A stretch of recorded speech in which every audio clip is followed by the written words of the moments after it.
আবারও ব্যর্থ ঢাকার top order batsman Liton Kumar Das এবং তানজিদ তামিম। পাওয়ার প্লের ফায়দা উঠাবে দূরের কথা, সেখানে নিজেদের উইকেট বাঁচিয়ে রাখতে হিমশিম খাচ্ছে ঢাকা। মেহেদী হাসান মিরাজের বুদ্ধিদীপ্ত ক্যাপ্টেন্সিতে ঢাকা ক্যাপিটালসের ব্যাটিংদের নাজেহাল অবস্থা। যেখানে ঢাকা ক্যাপিটালসের মূল ব্যাটার তানজিদ তামিম এবং লিটন কুমার দাস, সেখানে তারা দুজনেই ব্যর্থ হচ্ছেন বারবার। লিটন তামিমরা যেখানে ব্যর্থ হচ্ছে বারবার, তবে সাব্বির রহমানকে কেন দেখছে না ম্যানেজমেন্ট? পরপর 3 ম্যাচে সাব্বির রহমান নেই দলের একাদশে, তবে তাকে কেন কেনা হয়েছে সেটা এখনো বোধগম্য নয়।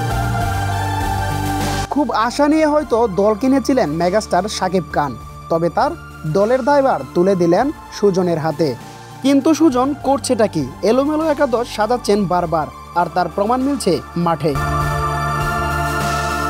বরাবরের মতো অপরিবর্তিত একাদশ নিয়ে মাঠে নেমেছিল ঢাকা, ভরসা রেখেছিল লিটন কুমার দাস, তানজিদ তামিম, তিশারা পেরেরার দিকে। কিন্তু মিরাজের ক্যাপ্টেন্সির কাছে ধরা পড়ল লিটন কুমার দাস, তানজিদ তামিম। তবে ম্যানেজমেন্ট চাইলেও একবার সাব্বির রহমানকে দেখতে পারতেন একাদশে রেখে।